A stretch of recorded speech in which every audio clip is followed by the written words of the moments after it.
Muy buenos días. Un saludo especial por parte del doctor Jorge Enrique Vallejo Jaramillo, presidente del Consejo Superior de la Judicatura, de los demás magistrados y magistradas que integran la corporación y de la doctora Gloria Andrea Maecha Sánchez, directora de la Escuela Judicial Rodrigo Lara Bonilla. Les damos la bienvenida a esta conferencia virtual denominada Funciones de los Asistentes Sociales por especialidad de la rama judicial. El Consejo Superior de la Judicatura reconoce la importancia de la formación técnica para ampliar y fortalecer las capacidades profesionales orientadas a realizar abordajes interdisciplinarios y psicosociales. De acuerdo con sus roles funcionales, este proceso de formación va dirigido en especial a los y las asistentes sociales de la rama judicial, buscando desarrollar una mayor capacidad y efectividad para detectar, comprender y abordar los efectos humanos que son base de los conflictos y de las necesidades humanas implicadas en el desarrollo del proceso judicial. Para esta actividad académica tenemos el gusto de contar con el sociólogo Luis Eduardo Ruiz Peña, magíster en Intervención Social, con estudios de maestría en Sociología de la Universidad Nacional de Colombia. Tiene amplia experiencia en procesos de concertación, diseño, implementación y coordinación de proyectos, programas y políticas sociales. Experiencia en docencia universitaria e investigación en Sociología Jurídica y Desarrollo de Estudios Especiales del Consejo Superior de la Judicatura. Actualmente es profesional en la División de Investigación de la Unidad de Desarrollo y Análisis Estadístico, UDAE. Doctor Ruiz, es un gusto tenerlo con nosotros. Bienvenido, tiene el uso de la palabra. Muchas gracias, doctor José Camilo. Un saludo muy especial al Consejo Superior de la Judicatura, al despacho del doctor Jorge Enrique Vallejo, líder del tema de asistentes sociales en la especialidad penal, y un saludo muy especial a todos los asistentes a esta conferencia.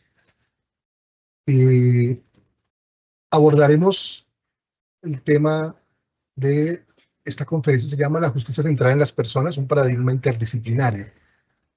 Los núcleos de reflexión a lo que nos enfocaremos concretamente son una primera presentación como de necesidades jurídicas y políticas de acceso a la justicia, que es presentar el enfoque de la justicia centrada en las personas. Esto como un marco de políticas públicas de acceso a la justicia y de políticas públicas judiciales. Dos, entraremos en el impacto que tiene la mirada psicosocial en la administración de justicia. Tres, presentar la transformación paradigmática de la práctica judicial. ¿Cuáles son los aportes de los asistentes sociales a las prácticas judiciales? ¿Cómo esto transforma en líneas generales la administración de justicia? Veremos al final unas ventanas de oportunidad para avanzar en el posicionamiento del cargo de asistente social en el servicio público de administración de justicia. Finalmente, el tema de posicionamiento institucional y fortalecimiento del cargo de asistente social.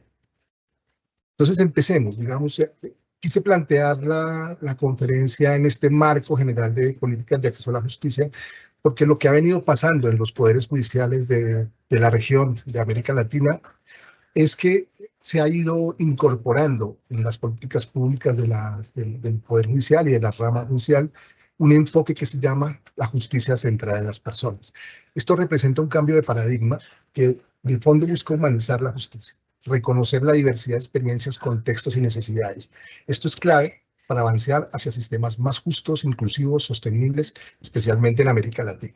Entonces, este enfoque de un proceso inclusivo accesible aborda las necesidades de los usuarios del sistema de justicia, reconociendo que no debe limitarse solamente a resolver las disputas legales o los problemas legales, sino debe contribuir a mejorar el bienestar y calidad de vida de las personas. Este es el enfoque general en el que planteo la conversación. Y en ese marco de la justicia centrada en las personas como un enfoque macro de política judicial, encontramos que PNUD pues, lo ha definido como un enfoque que responde a necesidades cotidianas de justicia y seguridad de las personas. Busca mejorar la vida de todos, especialmente de quienes están en riesgo de quedar atrás. Es decir, el concepto de vulnerabilidad social es muy importante. Por tanto, se basa en la comprensión de las experiencias, expectativas y necesidades de las personas, no tanto un enfoque basado en las entidades o un enfoque de capacidad institucional solamente, que es importante para las políticas de acceso a la justicia o de prestación del servicio público de justicia, sino que pone en el centro lo que están necesitando los usuarios y de esta manera transformar los sistemas inaccesibles, eficientes y efectivos.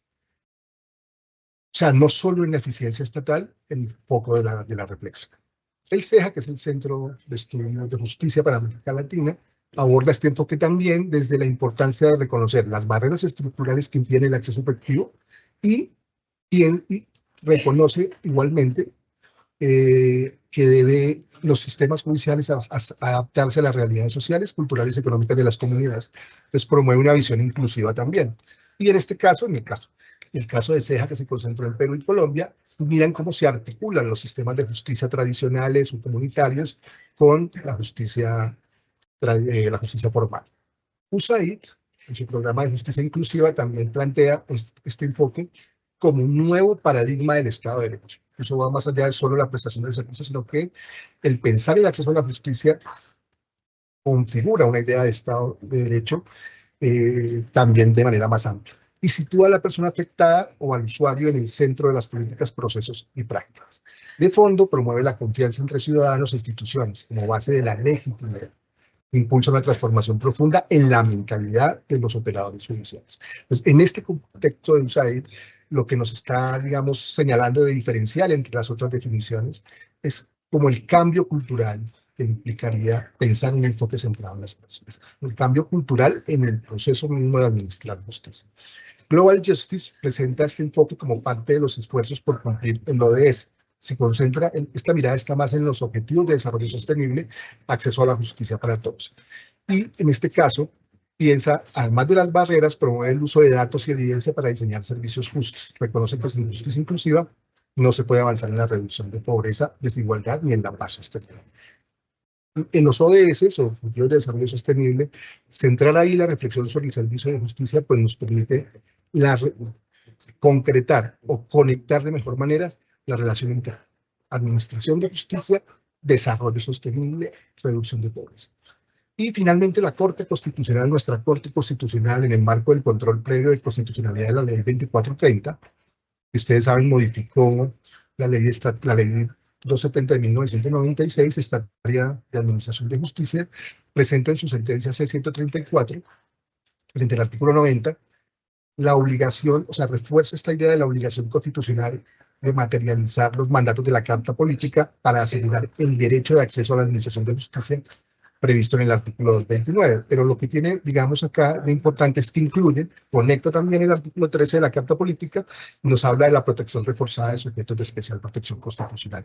Incluso va más allá y plantea en la Ley 2430 la necesidad de construir un plan de superación de barreras de acceso a la justicia. La Corte en sus desarrollos jurisprudenciales ha insistido en que el acceso a la justicia no se limita a presentar una necesidad jurídica ante el aparato estatal o ante la administración de justicia, sino que la realización del derecho de acceso a la justicia se materializa también cuando se le resuelven materialmente o se accede materialmente a los derechos o se resuelven las necesidades jurídicas de las personas de fondo. Y esto implica un nivel de satisfacción de la ciudadanía y de los usuarios en el servicio de justicia. Entonces, no es solo el acceso a presentar necesidades jurídicas al aparato, sino que esta justicia reconozca a estos sujetos de especial protección en sus diseños de política pública. Entonces, esta es una mirada general desde lo macro que son las políticas de acceso, pero luego decimos, bueno, este enfoque de justicia central en las personas, ¿qué nos introduce? Nos introduce algo, digamos, muy importante y es la importancia de entender la práctica judicial en las distintas especialidades en donde el cargo de asistente social está creado y donde desarrolla su práctica, entender que esta práctica judicial es una práctica social, que puede definirse como una práctica social compleja que no solo se reduce a la aplicación de la ley, que por tanto la práctica judicial o esa construcción social que significa resolver conflictos en la rama judicial no es un sistema autónomo y aislado y cerrado, sino es un fenómeno profundamente incrustado en la sociedad y modelado por estructuras, relaciones y dinámicas de la sociedad en la que opera. Entonces tenemos desde la sociología jurídica varios enfoques que nos pueden ayudar a explicar este tema. Por un lado está lo que Durkheim había señalado como la práctica judicial es un hecho social.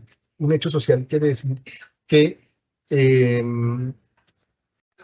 se le impone a las personas, es decir, que no es como que la gente puede decidir cómo se da la práctica judicial, sino que de alguna manera está, está impuesto a las personas, tiene fuerza el hecho social. O sea, allí se mueven una serie de códigos, de posiciones, de poder, de discursos simbólicos que terminan configurando la práctica social, o sea, la práctica judicial. Pierre Bourdieu nos lo dice como un sistema judicial, como un campo jurídico. La práctica social sería en donde los actores tienen, es como un campo de disputa, no en un sentido negativo, sino un campo de disputa es donde hay distintos relatos, lenguajes, posturas que al final quieren buscar una legitimidad de la decisión judicial. Pero entonces aquí pues juega el lugar de enunciación del asistente social, del juez, de las partes intervinientes, y van configurando ese campo jurídico, la práctica social como un campo. En el contexto institucional y organizacional también se entiende la práctica judicial en términos de la lógica burocrática. Esto no en sentido nuevamente negativo, sino la burocracia como en un sentido weberiano, ¿no? De la instrumentalización, de la racionalidad instrumental en la administración pública o en este caso en la administración judicial. Eso significa que hay una racionalidad que marca la práctica judicial.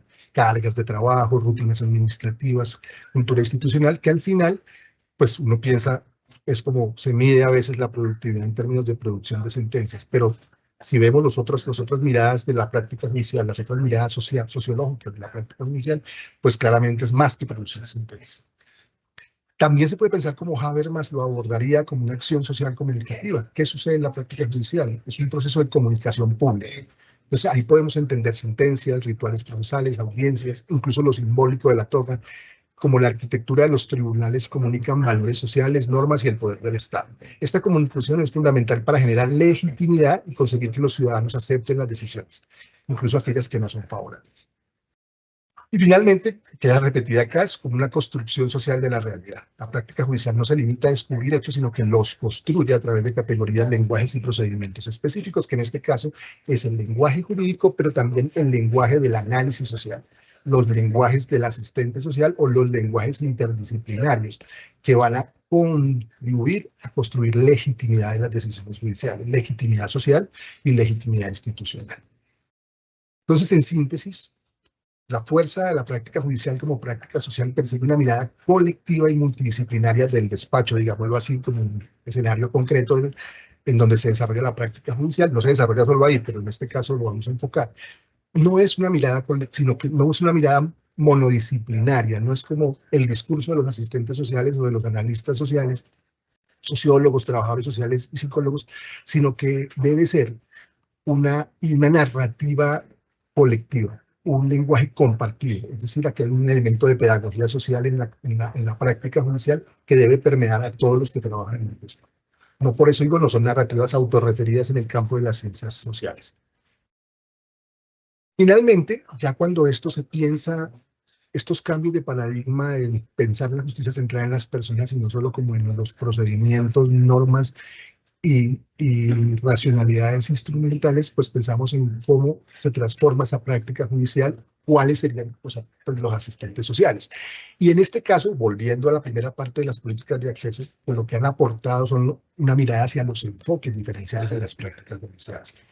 ¿Qué significa incorporar estos enfoques? Que es casi que como el ethos del análisis social en la práctica judicial. ¿Cómo se incorporan estos enfoques diferenciales o qué son?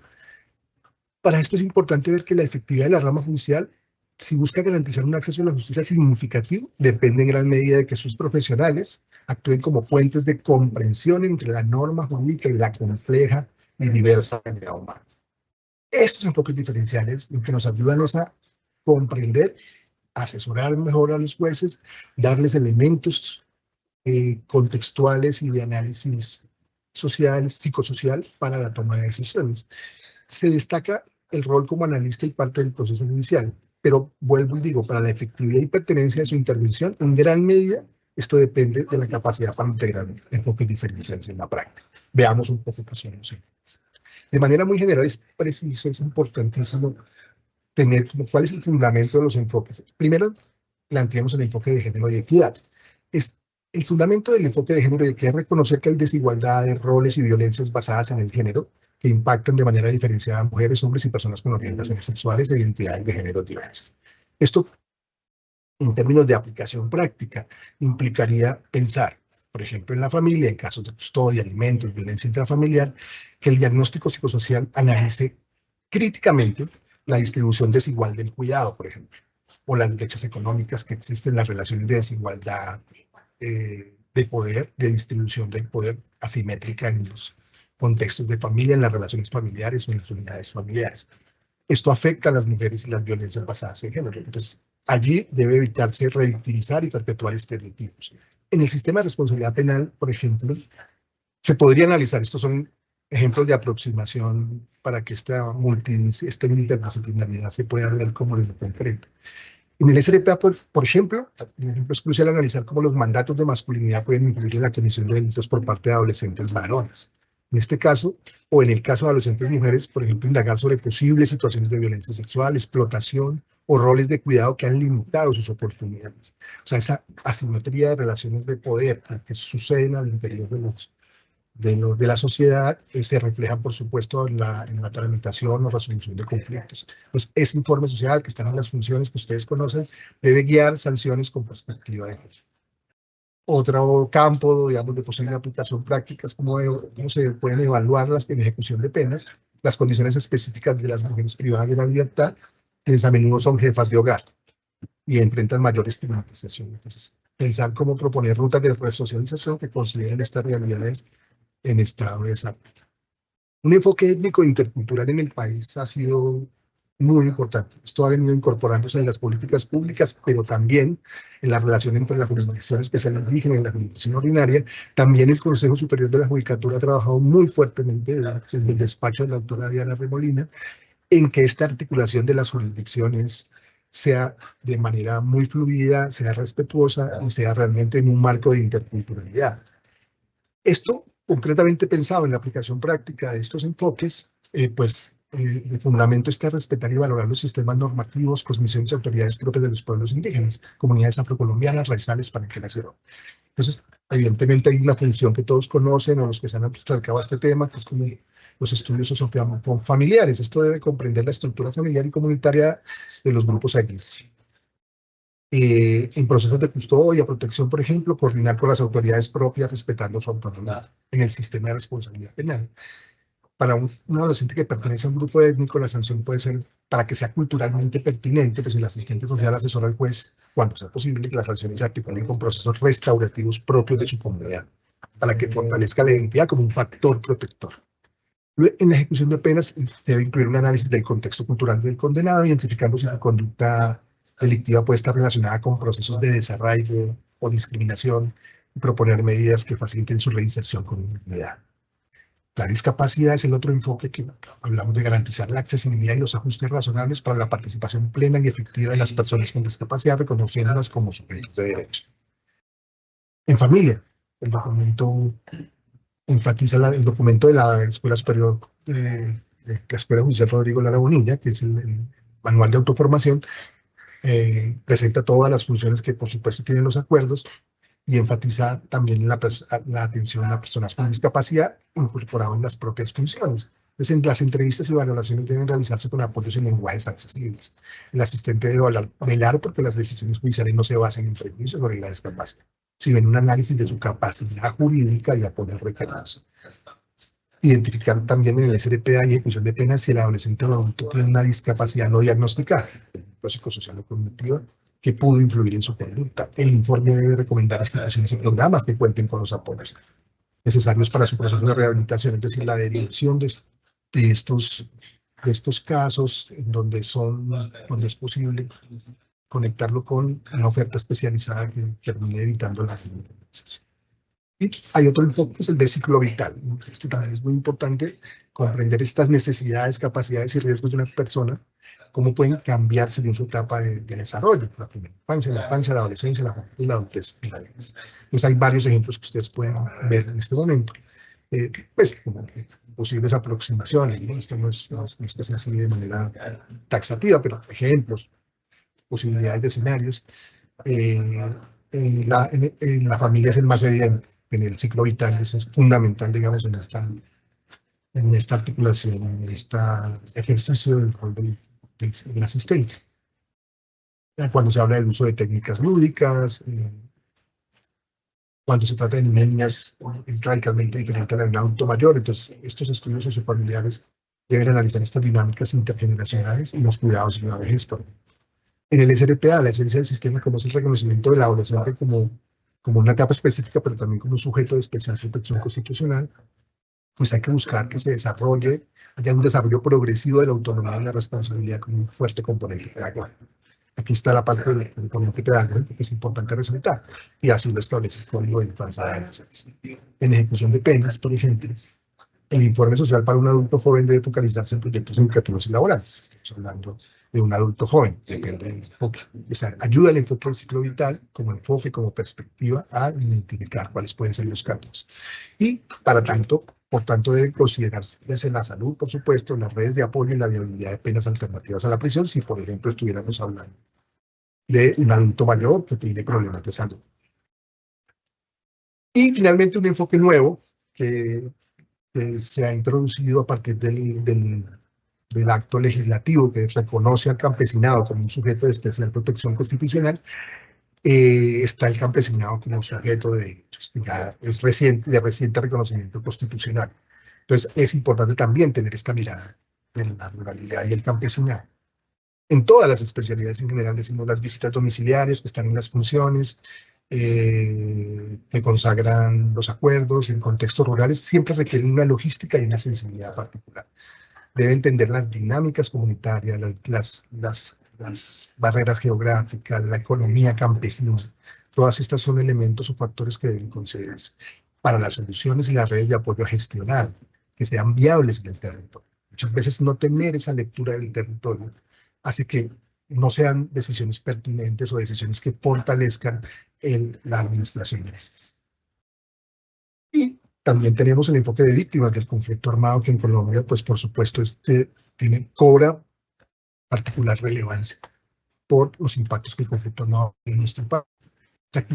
Aquí el fundamento está en aplicar los principios de la Ley 1448 del 2011, que sea un enfoque diferencial, pero transformador también, que ahora se habla de la justicia transformativa, más adelante podemos hacer una breve mención al asunto, y la no revictimización. Entonces es reconocer el impacto desproporcionado que el conflicto tiene en ciertos colectivos humanos, en ciertas comunidades y en los individuos, por supuesto. Entonces, en familia y SRPA es probable que muchas familias adolescentes atendidos tengan una historia de victimización. Si hablamos de un diagnóstico psicosocial, este debe contemplar, debe pensar y debe indagar con la sensibilidad necesaria si el conflicto familiar o la conducta delictiva del adolescente están vinculados a hechos de violencia armada, si fue sujeto de desplazamiento, reclutamiento, violencia sexual. Esto clave para no patologizar respuestas que son consecuencia de un trauma colectivo. La ejecución de penas, lo mismo en el caso del informe social, debe establecerse el condenado también es víctima del conflicto, lo cual sería un factor determinante para comprender su caso y proponer una ruta de resocialización. Finalmente, en este apartado de la conferencia, es importante abordar lo que es el enfoque interseccional, que esa perspectiva interseccional, enfoque, perspectiva, es la manera en que observamos un conflicto y un caso, en sentido más estricto, relacionado con la intervención psicosocial en la práctica, deja de ser un complemento técnico para convertirse en una herramienta de justicia contextualizada. Este enfoque interseccional que lo desarrolló, entre otros, Kimberly Crenshaw, permite analizar cómo múltiples ejes de opresión interseccionan o solapan o se cruzan género, raza, clase, edad, discapacidad, condición. Es clave ese entrecruzamiento en la vida de las personas, porque genera experiencias de vulnerabilidad o privilegio muy particulares que deberían ser consideradas. Entonces, un ejemplo, no es lo mismo ser una mujer urbana en un proceso de alimento que una mujer rural, indígena y víctima del conflicto armado, o un adolescente negro y pobre del sistema de responsabilidad penal experimenta la justicia de forma muy distinta a un adolescente blanco de clase media, o un hombre adulto mayor con discapacidad en un centro penitenciario enfrenta opresiones con un hombre joven y sin discapacidad, evidentemente no dividido. Entonces, la intervención psicosocial, desde esta mirada, debe identificar estas intersecciones para evitar homogeneización de diagnósticos, desvelar las opresiones estructurales que a veces el derecho positivo no suele ignorar, o para diseñar justamente rutas y de reparación diferenciadas, pertinentes culturalmente, pertinentes socialmente. Entonces, cuando uno piensa en la interseccionalidad como un enfoque que integra las distintas y que es más cercano a la realidad en un contexto como el colombiano, piensa en posibles escenarios de intervención psicosocial en donde esas dinámicas se entrecruzan, como las dinámicas familiares en este caso, que puede haber género, clase y ruralidad, etnia, género y edad, o discapacidad, ciclo vital y género, que convergen en un solo individuo, en un solo sujeto de los procesos en los que se abordan.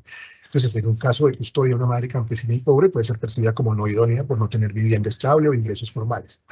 ¿Qué se ignora allí? Las redes comunitarias, los árboles ancestrales de la crianza. O sea que estos informes, estos análisis sociales que se pueden realizar desde el rol del asistente, desde las funciones del asistente social, pues cuestionan esos criterios, que en este caso son clasistas o urbanocéntricos, porque no se atiende el contexto. Etnia, género y edad. Por ejemplo, una niña indígena en proceso de restablecimiento de derechos por violencia sexual, su condición de menor, mujer e indígena, la coloca en una situación de extrema vulnerabilidad.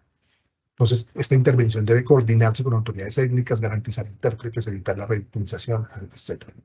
Y si se solaparan discapacidad psicovital y género, por ejemplo, un adulto mayor con discapacidad cognitiva en proceso de interdicción, debe evaluarse no solo su capacidad mental, sino también sus redes de cuidado, generalmente lideradas por mujeres de familia, mujeres de la familia, y proponer apoyos que no anulen su autonomía, que hay desarrollos legislativos muy recientes. En el sistema de responsabilidad penal para adolescentes, aquí la interseccionalidad es clave para entender las trayectorias de vida que llevaron a un adolescente a cometer un delito. En esta especialidad es muchísimo más, no es muchísimo más claro, pero es muy fácil de identificar la importancia de este enfoque interseccional para el análisis psicosocial. Clase, territorio y género, por ejemplo, en una intersección, un adolescente de un barrio marginal afectado por el conflicto urbano, conflicto entre bandas criminales y su relación con las relaciones sociales, su relación con los entornos sociales de un joven de un barrio marginal en una ciudad colombiana, por ejemplo, pues implica que puede ser víctima incluso de estos grupos armados, aunque haya ejercido una conducta ilegal en el contexto de estas bandas criminales, pero la intervención debería analizar ese contexto y ofrecer alternativas que no lo revictimizan. En raza, género y edad, por ejemplo, en este caso, el sistema de responsabilidad penal de un adolescente negro en medida privativa de libertad pues, pudo haber sido víctima de perfiles raciales, o sea, de estigmatización o discriminación racial, o étnica, mejor, porque la raza hace mucho tiempo como categoría está revaluada, y proponen medidas que contrarresten esa estigmatización. O discapacidad no diagnosticada más una condición de víctima del conflicto. Esos escenarios son reales. Un adolescente reclutado forzosamente que presenta trastorno de estrés postraumático no diagnosticado. Sin este análisis, su comportamiento puede ser leído como falta de arrepentimiento cuando en realidad es una secuela del trauma. O sea, en el encuentro del sistema de responsabilidad penal en Santa Marta, que pudimos participar, el juez del sistema en Medellín nos explicaba, el doctor Coy, Ludwig Coy, nos explicaba el caso justamente de un trastorno no diagnosticado y sobre el cual los demás actores del sistema actuaron desconociéndolo completamente, y afortunadamente un análisis, una perspectiva interseccional ayuda a que el destino de este chico no sea necesariamente la sanción solamente, sino también la derivación hacia un espacio de protección clínico o especializado. En ejecución de penas, aquí la interseccionalidad es clave para entender trayectorias de vida que llevan a un adolescente o a un adulto a cometer un delito para que las sanciones o las penas sean restaurativas. Hasta el caso del género, maternidad y reclusión, o pobreza, analfabetismo y edad. Ustedes pueden ver ahí como los distintos ejemplos de pertenencia étnica y diferencias en Estado. Pues ya entrando a un siguiente punto, tenemos como, ya siguiendo el orden de lo que hemos conversado, también si se implementan estos enfoques diferenciales, que de hecho no es que no se implementen, de hecho se han venido implementando, lo que va de la mano un poco con la incorporación también en las políticas públicas judiciales de la justicia restaurativa y terapéutica.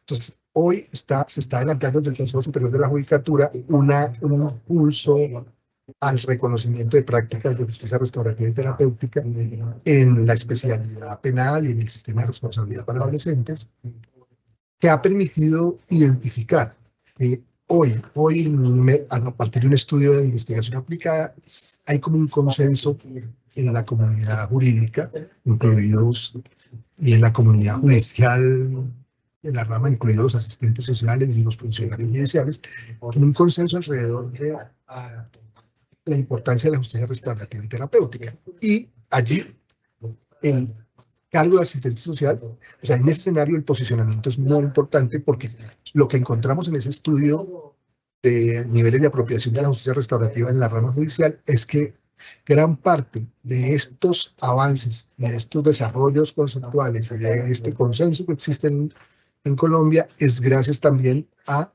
los trabajos desarrollados por los asistentes sociales y por la incorporación de los enfoques que acabamos de ver, diferenciales y demás. Esto es una práctica que ya se desarrolla y que ha logrado que hoy se piense que en el marco de la implementación de la justicia restaurativa hay una ventana de oportunidad para posicionar mucho más el cargo de asistente social.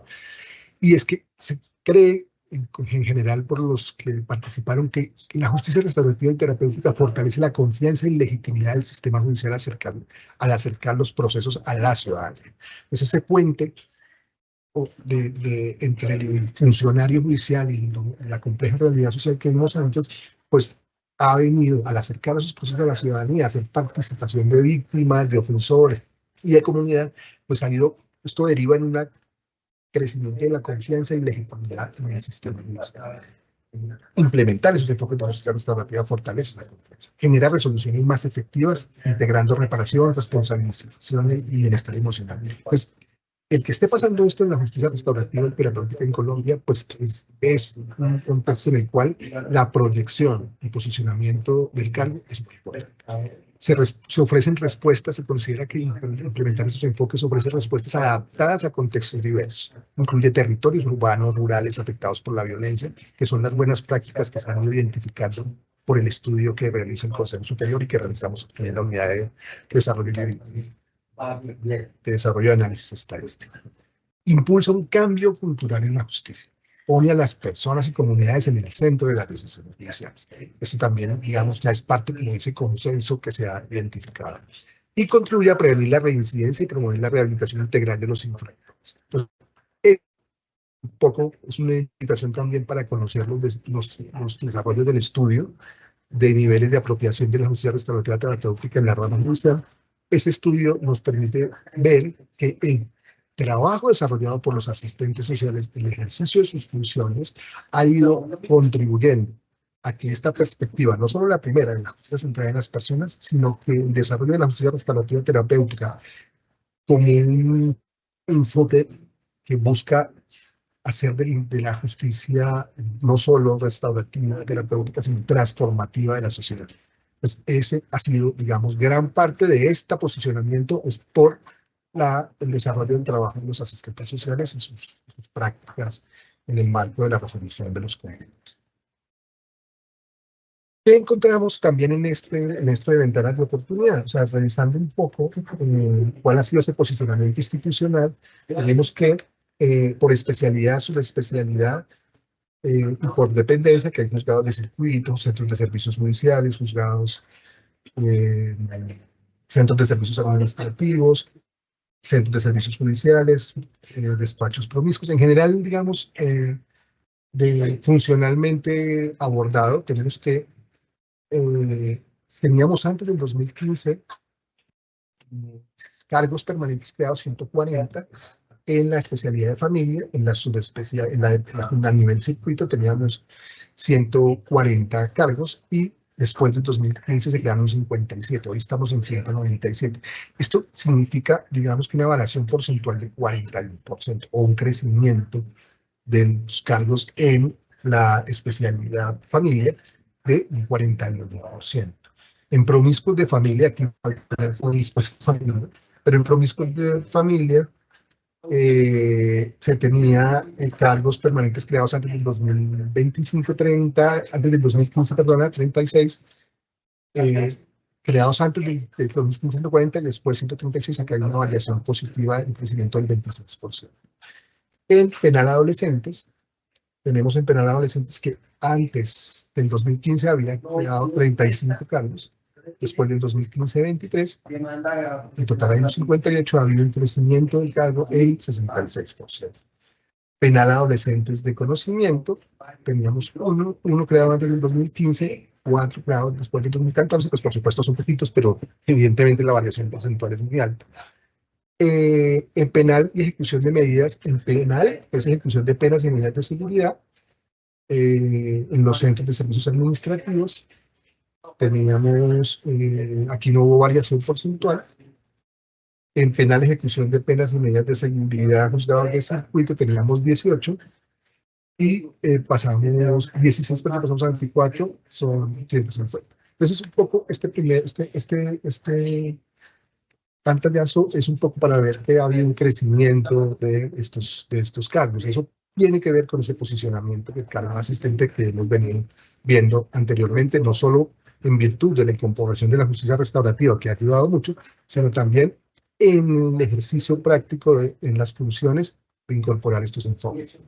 Entonces, para cerrar un poco, ¿cuál sería, digamos, parte de ese posicionamiento institucional y fortalecimiento del cargo? Eso sería como un esbozo para una ruta de fortalecimiento institucional del cargo de asistente social. Evidentemente tiene un antecedente en el encuentro, en el Conversatorio Nacional de Ibagué, o en el Encuentro Nacional de Ibagué. Se hace un ejercicio académico, presentan también un ejercicio de reflexión gremial, en el sentido no reivindicativo, sino reivindicativo sí, pero digamos en términos profesionales y de posicionamiento. Entonces, allí surge una idea de que hay que trabajar de manera participativa, concertada, en una ruta de fortalecimiento de este cargo y de las funciones que este cargo tiene. Entonces, pues nosotros desde la Unidad de Desarrollo de Análisis Estadístico, pensando en cuál podría ser una ruta de fortalecimiento, porque digamos que desde la presidencia del Consejo Superior se plantea que si es necesario pensar esa ruta de fortalecimiento. Entonces, pues digamos que en ese proceso piensa que una cosa que puede, digamos, desarrollar es un diagnóstico estratégico que nos permita identificar barreras, unas barreras o posibles brechas, mejor, brechas en la cobertura territorial y funcional. O sea, cuánto falta por tener presencia del asistente social en distintos territorios en donde de pronto es menor o funcional. Parte del debate que se presentó, de la conversación que se presentó en Ibagué, señalaba que hoy están asignados a unas especialidades, pero que el alcance del cargo efectivamente permitiría pensar en un apoyo psicosocial o un apoyo profesional interdisciplinario a los despachos. Es muy importante pensarlo en términos de esas brechas. Por ejemplo, se planteaba que en territorios con presencia alta de comunidades étnicas sería interesante pensar en ampliar los perfiles, por ejemplo, no solo los sociólogos, trabajadores sociales, sino también antropólogos que puedan brindar ese apoyo a los despachos. Entonces, habría que identificar en este diagnóstico estratégico brechas de cobertura, de formación, brechas de formación especializada, brechas en términos de los sistemas de evaluación, si son limitados o si no tenemos herramientas de evaluación para las prácticas iniciales. En gestión del conocimiento e innovación, también pensar en desarrollar eventualmente como plataformas digital integrada, donde podamos ver banco de casos emblemáticos, banco de buenas prácticas, donde se pueda pensar en módulos sobre protocolos de intervención por especialidad, donde haya foros de discusión técnica en general. Pensar ideas, hay muchas consultando un poco experiencias en diversas regiones como laboratorios de innovación psicosocial. O sea, en general esto no es digamos, un esbozo, porque realmente esto debe construirse de manera participativa con los asistentes sociales y sus expresiones organizativas. Entonces, pues aquí estamos viendo también desarrollar un sistema de información, sistematización, seguimiento y evaluación. Pensamos que es muy importante tener sobre el cargo de asistentes sociales para su evaluación, si se quiere, como indicadores de impacto institucional, pero también indicadores de impacto social, que permitan que estos seguimientos a las funciones del cargo de asistente social no pierdan más bien esas evaluaciones o esos seguimientos o esos monitoreos, pierdan la dimensión cualitativa que hemos visto a lo largo de toda esta presentación, que es fundamental y que ha hecho realmente una transformación del ejercicio de la administración de justicia con la incorporación de estas miradas interdisciplinarias. Eso es un poco como lo que queríamos compartirles el día de hoy. Por tanto, digamos que una conclusión muy importante tiene que ver con que la transformación misma del sistema judicial y del Servicio Público de Administración de Justicia se ha venido transformando a partir de una co-creación que se realiza en las prácticas judiciales entre los profesionales de las áreas sociales y los tomadores de decisión o los que administran justicia, que son los funcionarios judiciales. Esta transformación, este cambio conceptual, este cambio cultural ha sido posible porque se ha generado un diálogo en la práctica judicial misma, un diálogo que tiene estas miradas, un diálogo que tiene estos lenguajes y que también, por supuesto, tiene esta voluntad de transformar el servicio y hacer la justicia más humana. Esto es lo que podemos un poco ver. También hay para la manera de conclusión, la necesidad de avanzar muchísimo más en una gestión del conocimiento y en un intercambio desde la práctica. Este ha sido el interés también de la conferencia, presentar esto muy en términos de lo que es una práctica judicial, una práctica social. Y entonces digamos que estos espacios son muy importantes para poder empezar a activar, darle más continuidad a estos procesos de diálogo que no deben ser, como lo decía antes, procesos de profesionales de las ciencias sociales con los profesionales de las ciencias sociales, sino que para construir un cambio cultural y una narrativa compartida de la humanización de la justicia es muy importante plantear esos escenarios y darles continuidad y proyección. Entonces, pues esa es, digamos, la conclusión un poco de lo que he querido compartir, o hemos querido compartir también como parte de los ejercicios que realiza la Unidad de Desarrollo de Análisis Estadístico y sus procesos de investigación y estudios especiales. Muchas gracias. Doctor Ruiz, gracias a usted. A continuación pasamos a la sección de preguntas y es la siguiente. ¿Cómo poner en marcha el plan de fortalecimiento del cargo de asistente social en la rama judicial?